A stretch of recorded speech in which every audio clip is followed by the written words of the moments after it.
एक काळ होता, त्या काळात मुलींना शिक्षण घेण्यास बंदी होती. स्त्रियांना अनेक बंधनात जखडून ठेवले जात असे. अशा परिस्थितीत कोणीतरी पुढाकार घेणे गरजेचे होते. तो पुढाकार घेणारी वाघीण होती सावित्रीमाई. भारतीय स्त्री मुक्तीच्या व स्त्री शिक्षणाच्या प्रणेत्या क्रांतीज्योती सावित्रीबाई फुले. त्यांनी स्त्रियांच्या उद्धारासाठी आपले सर्वस्व वाहिले. महात्मा ज्योतिराव फुले यांनी हाती घेतलेला समाज उद्धाराचा वारसा तितक्याच नेटाने पुढे नेला. 13 वर्षाच्या असताना ज्योतिबा फुले यांच्याशी त्यांचा विवाह झाला. त्यानंतर महात्मा फुलेंच्या मनातील पेटत्या ज्योतीला प्रज्वलित करण्याचे कार्य सावित्रीबाईंनी केले. महिलांना शिक्षणाचे महत्त्व पटवून देत त्यांना शिक्षण घेण्यासाठी प्रवृत्त करण्याचे कठीण कार्य सावित्रीबाई यांनी केले.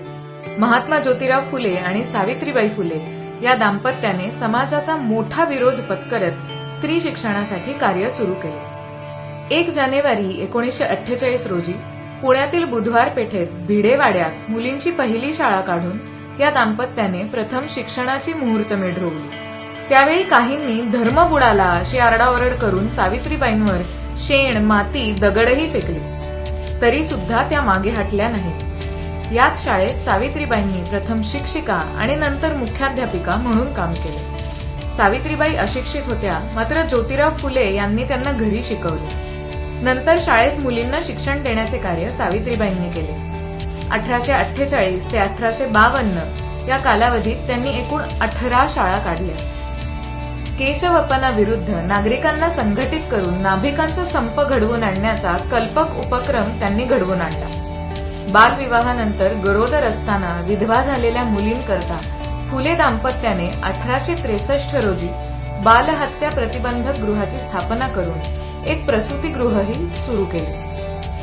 इतकेच नव्हे तर विधवा आईच्या पोटी जन्म घेणाऱ्या यशवंतला दत्तक घेऊन सावित्रीबाईंनी त्याला डॉक्टर बनवले.